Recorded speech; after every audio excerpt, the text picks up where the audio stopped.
Greetings, everyone. My name is Steve Starcevich. I'm with the Transportation Action Team of the Corvallis Sustainability Coalition. The Coalition and the Transportation Action Team is hosting the public forum on the Neighborhood Bikeway Program, 11th Street South Neighborhood Bikeway Project. Presenters tonight are going to be from Public Works. We have Lisa Scherf, the Transportation Services Supervisor, Josh Capps, Active Transportation Program Specialist. You can find more about them at this website here. This is the Public Works website and the Active Transportation page. Our Q&A moderator tonight is Sarah Bronstein. She's the Sustainable Transportation Manager at OSU. And for more information about her program at OSU, you can check out the OSU 2030 Sustainable Transportation Strategy. This is a great link and awesome document. They're doing a lot of great stuff at OSU regarding sustainable transportation. So Sarah is going to be monitoring the Q&A, which is a separate icon. We're not going to be using the chat tonight. We're going to be using the Q&A at the bottom of your screen. And she will be going through those questions and trying to organize them into different subjects and try to ask questions that cover what people seem to be most interested in.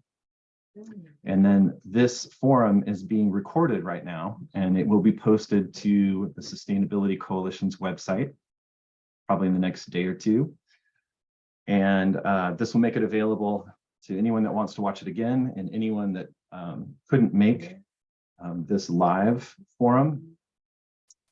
And there's going to be an open comment period, which will close on July 19th. So that's a week from tomorrow. And if anything occurs to you after this forum and you didn't get a chance to enter it into the Q&A tonight, you have another question, or if you're watching the recording of this, you can submit your comments and questions to Lisa and Josh at these two email addresses you can see here. And with that, I'd like to introduce Lisa Scherf.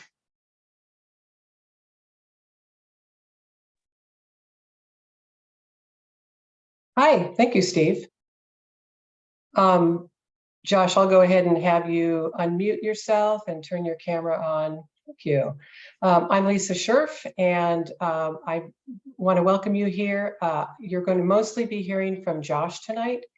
I just want you to know I might pipe up occasionally. It's kind of a team effort, but Josh has been tasked with being the primary person to implement the city's neighborhood bikeways as part of our low stress network. And with that, I'll give it to Josh. All right. Wow. Thank you, Lisa. And let's see here. Let me see if I can share, do the thing, get the technical difficulties over with. Everybody good? Okay. Yeah, thank you, Lisa. Thanks for the introduction. And thanks to all of you who are out there attending tonight. I can't see your faces, I can't see names or anything like that, but I know you're out there.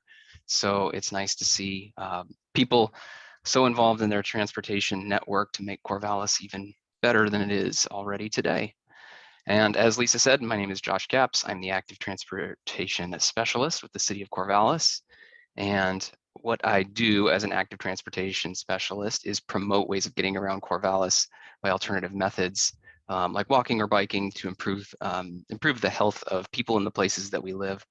So this fits perfectly with our topic today, which is the 11th Street South Neighborhood Bikeway that is spanning from Harrison, Northwest Harrison, to Southwest E Avenue. But first, I'd like to back up a little bit. And so some of you here are familiar with the concept of neighborhood bikeways, and some of you might not be quite as clear. So neighborhood bikeways are a part of the low stress network, which was adopted in 2018 with our transportation systems plan. And loosely defined neighborhood bikeways are typically along residential streets with relatively low volumes and slow traveling automobiles, with designs that prioritize bicycling and conditions for enhanced conditions for walking. So neighborhood bikeways use different treatments to reduce the number and speed of cars to encourage active travel. Neighborhood bikeways are usually parallel routes to bike lanes on busier streets and different retail corridors, because even though we have all these great direct bike lanes here in town, some people feel a lot more comfortable riding on lower volume streets. And research says that that these types of corridors attract all different types of people and ages and abilities, and that's really what we want to see out there, is try to get everybody on the road rather than just a specific group. So last year, we began installing our first neighborhood bikeway segment along 11th Street from Cleveland Ave to Harrison Boulevard, using some proven elements such as bicycle guide signage, which some of you know as wayfinding. That's what you see here. That provides directions and distances to help people navigate to their destination without the need for having any kind of map on their person. So where this is most useful is for the thousands of brand new residents that we all get here in Corvallis every single year. But even longtime community members can certainly benefit from quick info like this, because if you haven't gone to a certain area in a while, then you might not be quite as familiar with that particular area. So other standard protocol for neighborhood bikeways we have are elements like these. On the left, you see confirmation signage, which confirms that a cyclist is on the designated bikeway and provides a visual identity to the network for those people that are driving in cars, so they can see that and know that this is a special place.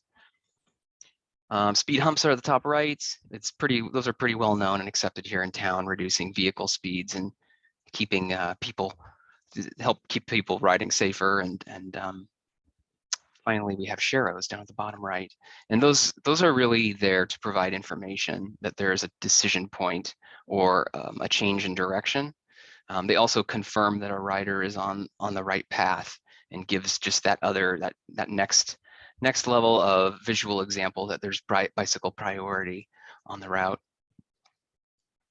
So for 11th Street, which we'll dig into next, we have some new treatments that we'll be adding compared to 11th Street North.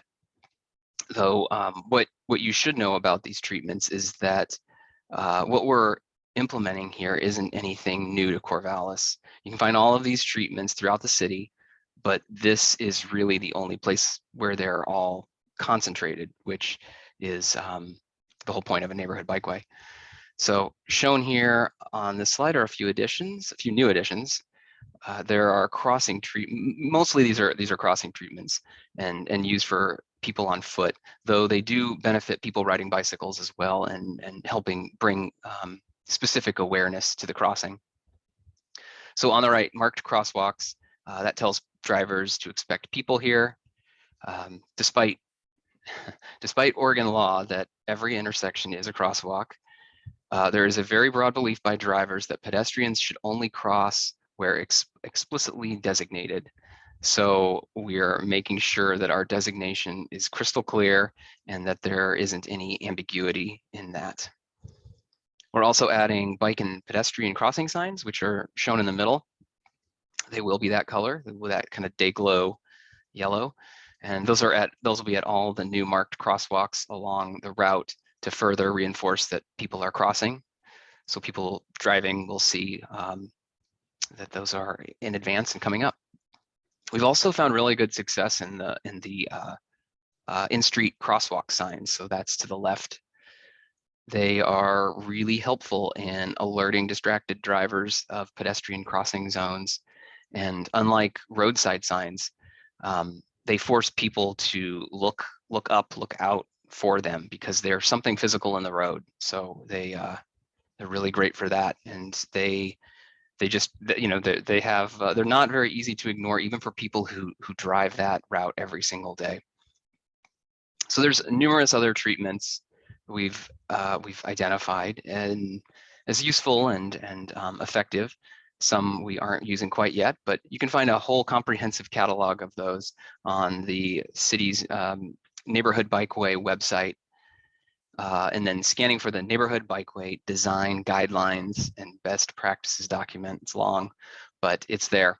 I'm going to leave it up to someone here to put the link in the chat for the Neighborhood Bikeway webpage that we have dedicated. So, okay, now you know what neighborhood bikeways are and you know some of the treatments. Let's get to 11th Street South. The project is a 1 mile span from Harrison Boulevard down to E Avenue and west over to 15th Street. Once we're complete with this, we'll finally have 11th Street as our first full neighborhood bikeway street, which is really exciting. So, since neighborhood bikeways are an entirely new network for Corvallis, we're still learning how to best implement them through trials and tests using guidance from other municipalities and around the country, really. And we've found that some things work for us and some things not so much. So what I want to highlight now to save you the question is what you won't see.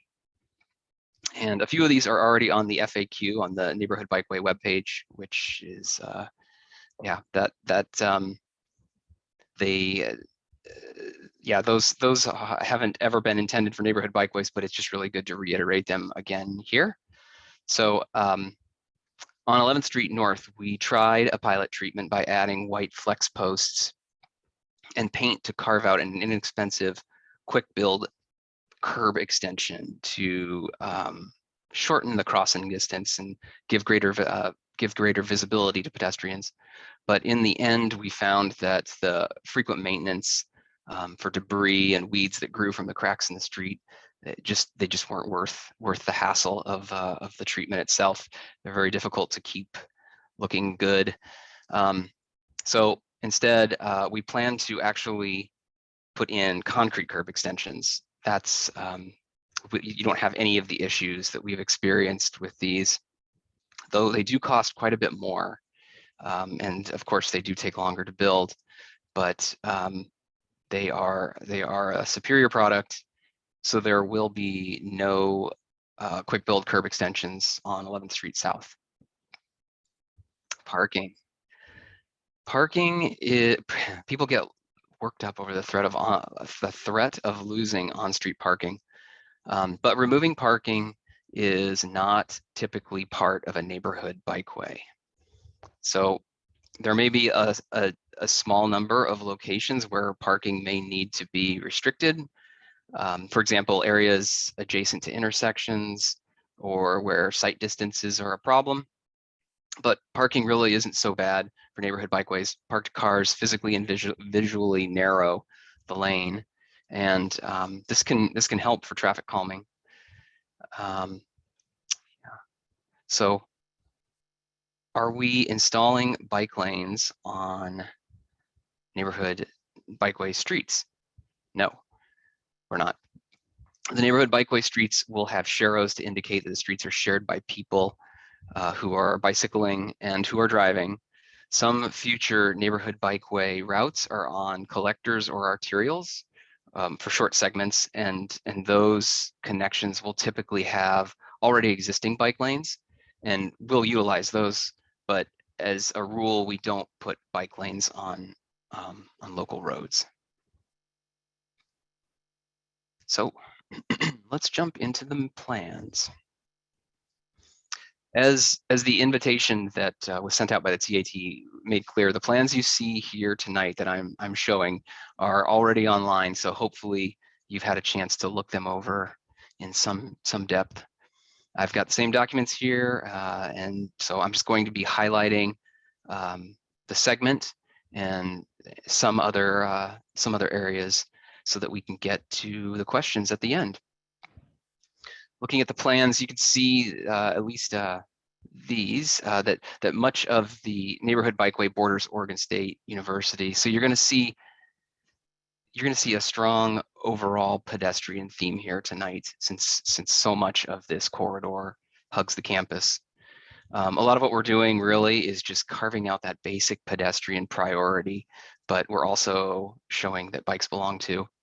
So this segment, 1 of 3, is Harrison to Monroe span. And whoops, there we go. And clearly this is a major networked campus, especially for people on foot. So we wanted to really make it clear that people are crossing at Monroe to get to OSU. This is a busy area, and it's a link to downtown. It gets lots of traffic, it gets lots of transit activity, and now Oregon State has a new housing building going up at that intersection as well. Lots of people.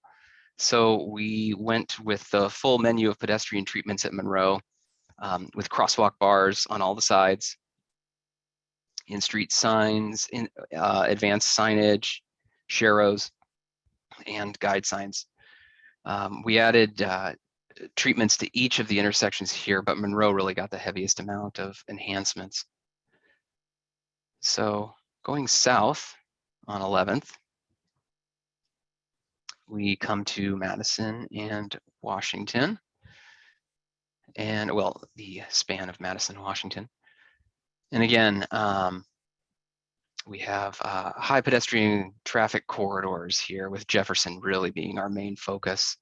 The street has sight distance issues, both with old growth trees and with road geometry, along with a dense housing area. There's a lot of complexities here. So this is where we also begin adding speed humps, with one in front of Beaver Beginnings, which is near Madison, and 2 more speed humps getting down toward Adams and Washington.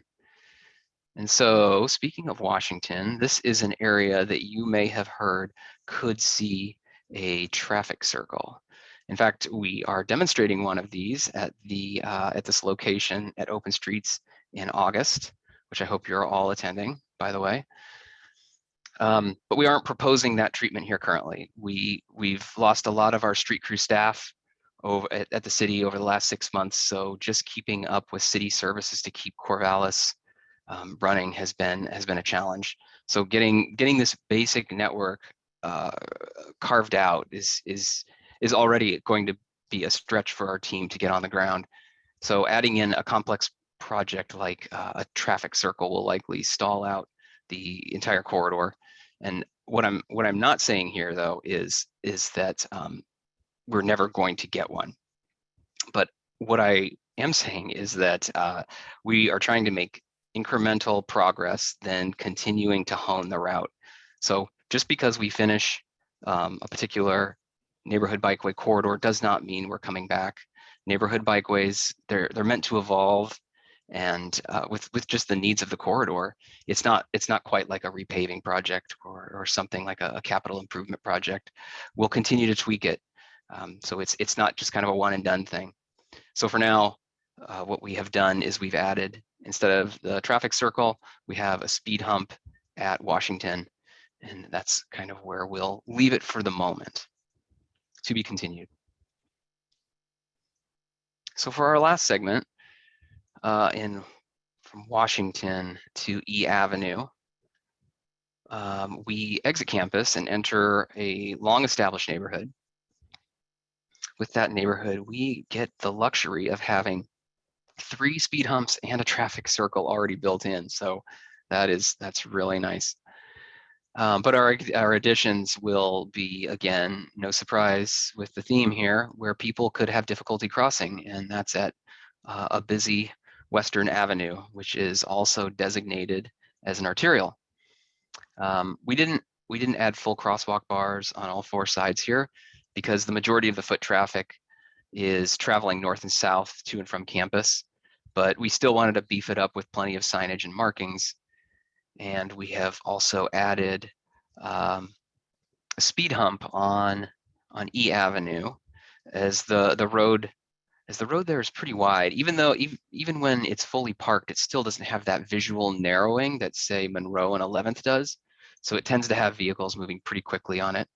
A speed hump feels right here. Now, I would say the elephant in the room is probably the railroad tracks between A Avenue and Washington. And we know this crossing is rough and it isn't fun to walk or to ride over. I know this, and I absolutely want to see this area improved. And I know that it seems really straightforward on the surface, but in reality, the answer to why we aren't improving this area is simply because it's outside of the city's realm of control. We don't own the land, the railroad does, and they are, as you have heard, not easy to work with when a project doesn't benefit them. So it's just one of those things that until something comes up, our hands are tied for improving that crossing. It doesn't mean it won't be done, but at this point, it's just not on our immediate agenda. So before I fully conclude, and since I have a captive audience, one of the knowledge chunks I like to leave people with is a city service called Report a Problem. Many of you out there already know about this, but some may not. So Report a Problem is a place the city on the city's website, corvallisoregon.gov, where you can go to tell the city that something needs to be addressed. A pothole, vegetation growing over the sidewalk, street lights are out, blackberries in the bike lane, dead animals, whatever. It's located right on the very front of our website. You click the link and it's an easy, quick form to fill out. And so when you submit it, the message goes to our administrative staff and they assign it to the right work group, which oftentimes goes to multiple parties. So someone follows up with you and it's pretty handy. And if it's sidewalk or bike lane related, then you'll probably actually hear back from me thanking you for that. It's just a good way to engage with us and to get the issue in the queue for some accountability rather than sending direct emails to city staff, which can get buried or lost or what have you. So I really encourage you to use that. And I also think that your homework tonight from this presentation is to tell at least 2 other people about it. So yeah, you can also call our administrative phone number, but corvallisoregon.gov is just so much easier to remember than a phone number. So that is 11th Street South Neighborhood Bikeway. Before I conclude, though, I want to say that the broader neighborhood bikeway concept may be hard to see as it sits today, but I know that as we keep moving forward and come back to segments like 11th Street, we're going to see a really solid network developed in a few years. It's taken a little time, but we'll all get there.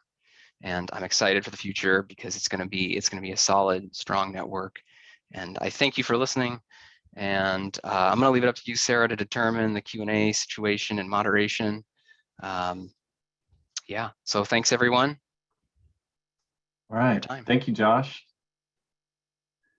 So if you got here late, I'd just like to remind everyone that if you have a question or a comment, please enter it in the Q&A at the bottom. We've disabled the chat, so we would like all the questions and comments to go through the Q&A.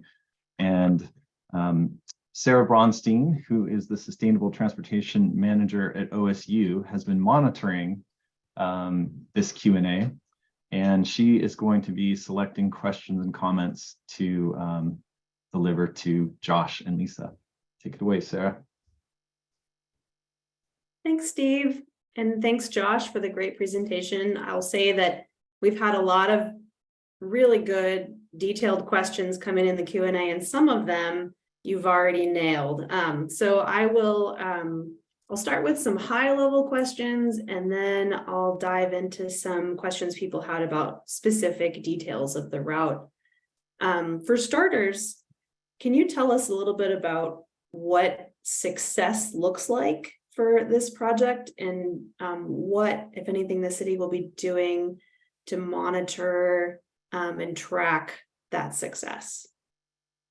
Sure. Well, before we actually get started on doing anything to the roadway, one of the things we do is we try to take some bicycle and pedestrian data, and we do that with the help of our partners at Campo. They've got a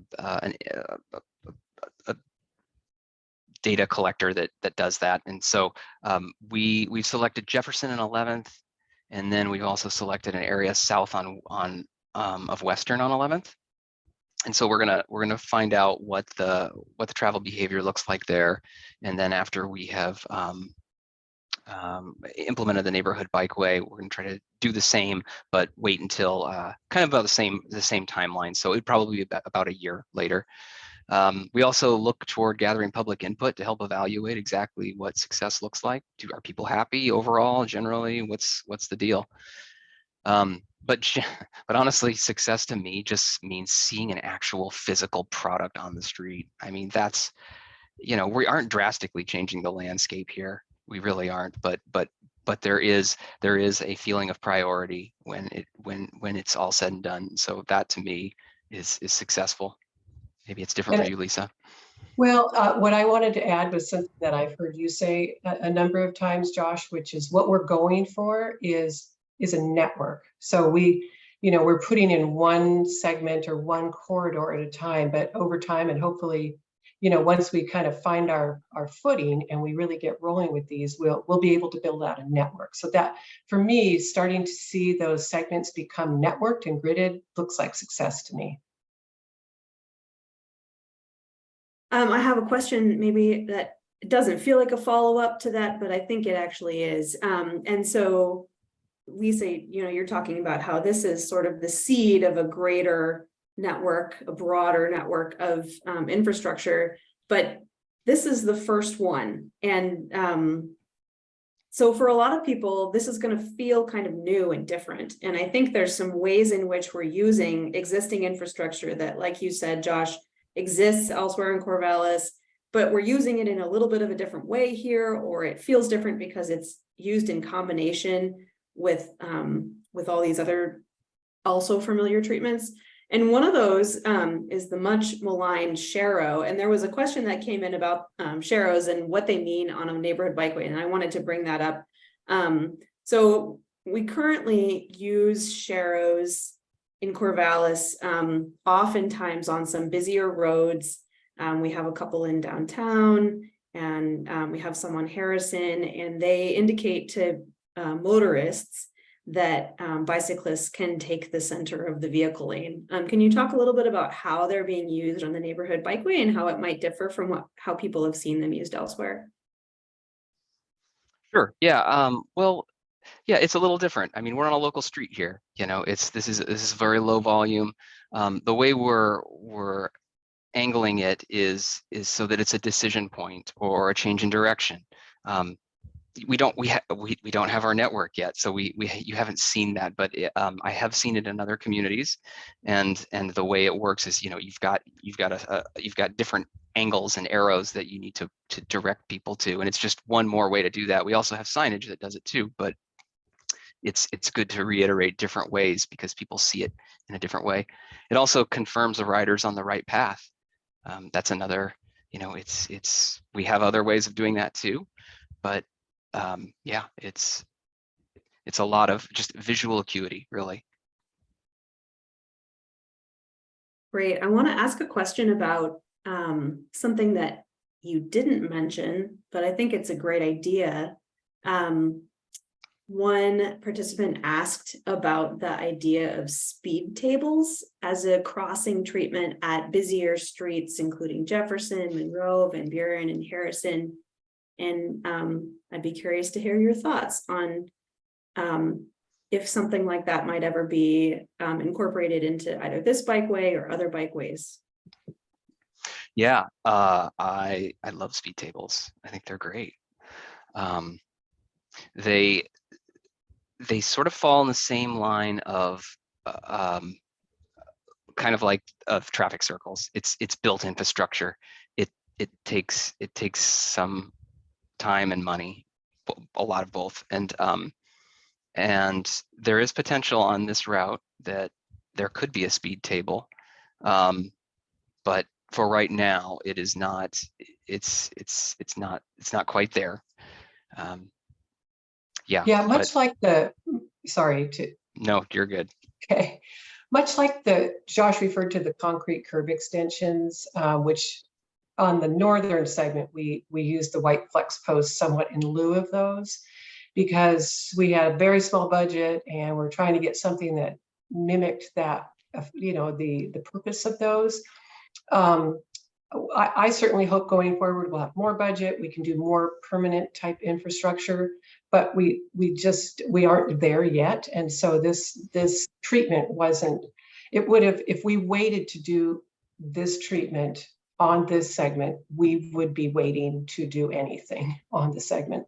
So like Josh said before, and we've both struggled with, the speed of it, trying to roll it out, trying to get the thing up and running. And I really like what Josh said before about these being iterative. We want to get what we can get done now in place, given the budget we have, but more importantly, the staffing that we have right now, which kind of hit in April of this year. It really was very, very recent development. But over time, we definitely want to come back and get some of that more permanent infrastructure in as appropriate. Traffic circles, curb extensions in concrete, which are all over town, and people don't blink at them. They're used to seeing them. They're not used to seeing the white posts, even though it's the same concept, really. So, and I would call speed table or a raised crossing similar to those. Lisa, since you mentioned it, and since we're talking about the iterative learning process here, we did have a question from someone about the quick build curb extensions in the northern segment. And they're wondering if those might ever be replaced with something more permanent. Can you address that? I know it's not about the southern segment, but I think it's relevant to the conversation. I'm going to let Josh start, and then I might have a follow-up thought. Okay. Unless you'd rather not. No, it's good. Yeah. Yeah, as I did mention, I clearly mentioned the white posts. They were a pilot, they were a trial. We wanted to see a lot of different how it would behave, and what we're ending up doing with those is we will be removing the white posts. And we will be continuing the line, the white line of paint to make it a more solid line. We're going to add reflective buttons on top of that. So we still have, we've still carved out that area. It's just now we don't have that vertical element to it any longer, and our street sweepers can get over it, and all of the debris can come out. And we'll also be putting a crosswalk in at Grant on the west side as well. Crosswalk markings. Great, thank you. Another question about iteration that I think is worth thinking through. People are asking about what other treatments are in the city's toolbox for crossings. So we've talked a little bit about raised crossings, speed tables, some of these other traffic calming treatments that you already have plans for include the center post signs along the striping in the middle of the road. But people are wondering what more can be done specifically to address bicycle crossings at those intersections to make them feel low stress. You're approaching a roadway that has higher volumes and higher speeds. What can we do for cyclists as well as for pedestrians who are making that crossing? Well, it's all about context and the nuance of a neighborhood bikeway, and so we have a lot of different treatments in the design guideline. All of you should go check out that document. Refuge islands, diverters, we've got all kinds of things in there, but sometimes it's the right tool for the right job, and in this particular span, these are the types of crossings that felt right for that area. But we have, there's a lot of different types of crossings. I can't name them all. The pop quiz, I can't name them all right here, but they are in that document. And yeah, we're looking to try different treatments as we go forward on different neighborhood bikeways, starting with Tyler, which is our next neighborhood bikeway, by the way. Yeah, and some of this is really because this is in almost any city. These are known by Bike Boulevard, Neighborhood Greenway. We wound up calling them neighborhood bikeways, but they are almost always on local streets, already exist, curb to curb.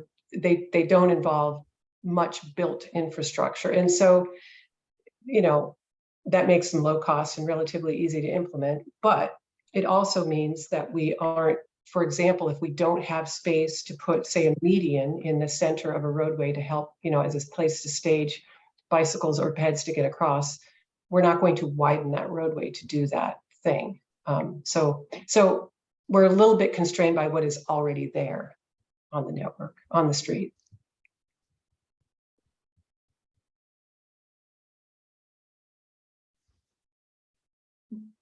That's, thank you. I appreciate sort of understanding what's in scope, what's out of scope, what we can do and what is not likely to be able to be included in a project like this. I think it's really helpful to clarify what are the things that people can expect from a neighborhood bikeway and what are the things that, while they would also benefit active transportation, might not be feasible to include in a project like this. We did have a question from someone about the 16th, 17th Street Bikeway, and I think it's a question that really applies across the board to the whole network, and that's, is this the template that people can expect to see on these other neighborhood bikeways as you continue on Tyler and then on others? Are you sort of anticipating the same basic type of plan?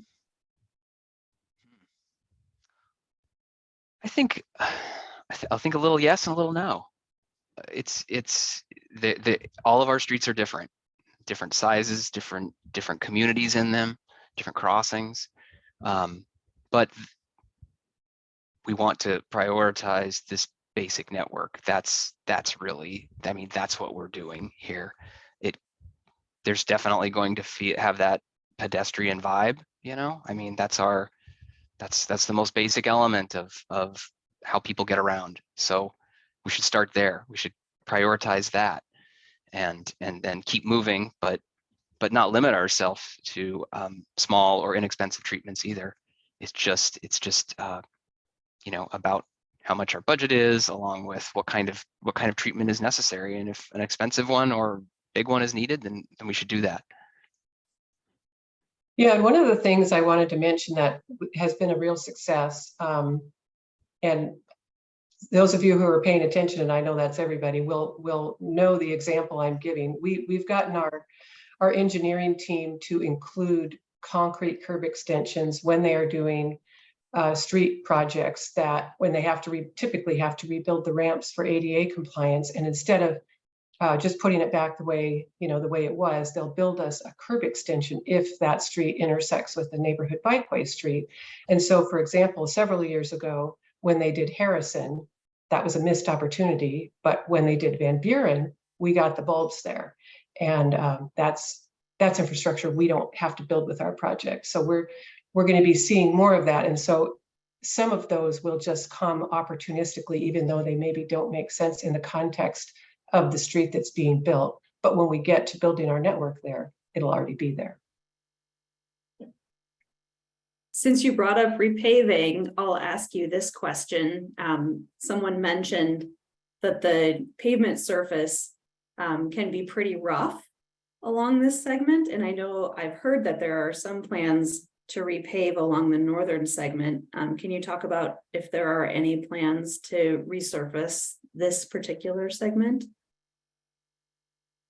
The only plans for paving on 11th Street currently are a fairly short segment, and I don't know the exact limits. It's going to be something like, I don't know, you'll tell me if I'm wrong, Josh, Polk to Van Buren or something. It was a Yeah, couple it's of blocks. it goes a little further. Yeah, right. Anyway, It's small. part of this is a policy decision by management that prioritizes use of the transportation maintenance fee for particular types of roadways. And usually local streets are not the streets that get the priority. So one of the things I personally would like to, be advocating for, will be advocating for. We've had some reorganization and a lot of turnover, and so this part of our department is kind of just finding its footing again. But I would like to see the existence of a neighborhood bikeway route planned on a local street be one of the factors that is considered when the department decides what are we paving over the next 5 years. Because it tends to be very much pavement condition index, which is, documented, and it's meant to be as objective as possible. But I think having a neighborhood bikeway as planned as part of a local street should also be considered. So it just isn't right now. So that's a long way to say imminently, there's only the very worst part is going to be rebuilt. Well, I think that's a perfect tee up for a couple of other questions that have come in about, I'll say, advocacy and also about process. So folks are wondering, there's all these great ideas out there for things like speed tables and traffic circles and curb extensions. And we don't necessarily have the funding in place right now. And these are bigger projects, like you said, repaving. So what's the process look like for the city to be able to get more funding for permanent improvements? Are you talking about what's the process for advocates who are interested in making a pitch to the city, or what's the process for the city itself to find more funding, or maybe both? That's a good question, and it's not entirely clear in the way that it was asked, but I would imagine that people are probably interested in both how the city might approach procuring more funding and also how they might be involved. Yeah, I would say I'm going to answer the second part first. The CIP gets approved every year. It gets updated every year. And, there's a public process people can participate in, and the budget commission is another place for that. With that being said, there's just, I don't know how much I can say. There's a lot of change happening in the department. We have a newly reformed transportation division, and I've just been hearing some really great ideas, and it's just sort of talk right now, but I really like what I'm hearing as a potential future direction for the department, for the, not the department, but the division, the transportation division, that begins to spend money more. We do have the transportation maintenance fee, and we have the sidewalk fee, and we've just kind of struggled, I think, to get more done with it. And the pandemic just upended all of that. And staffing has been hard to come by in engineering. They got pretty well staffed up. Now it's the maintenance side of the house that is struggling, but more staff are coming on board. So I hear myself wondering. I feel very encouraged that we are going to see more done, whether it's done in-house, whether we do more contracting out, whether we within transportation begin to do more contracting out, so we can get the things that, like the traffic circles and the curb extensions and things that we might otherwise defer to our engineering team. If we have the ability to get them out, we can roll with those things. So this is all kind of unformed and nascent, development right now. with regard to other ways we can get money, there's a lot of federal money running around right now, and it's kind of a blessing and a curse. It's out there, but it also has a lot of strings attached, and it more than you would think, to the point where sometimes it's, depending on the project, it can be not worth it for a small project. That's really exciting, though. Thanks for sharing that, Lisa. There is another question that's sort of an advocacy question. Folks were disappointed to hear about the railroad crossing, understandably. And people are wondering, who can they talk to? Are there any avenues for a citizen to speak up about their interests there? Do you have any thoughts on that or guidance? Did you see that heavy sigh? The railroad is just its own beast. We literally don't own the property. It is in the ownership of another entity that predates all of our right of way. And I'm not going to hold out false hope that there is a contact I can give somebody that they can, even their legislator. I just don't know what is out there. I have heard stories. I've had my own experiences. I've heard stories of just calls not going returned. Josh and I were involved in kind of a redo of 7th and what is it, 6th or 7th and Western. Yeah.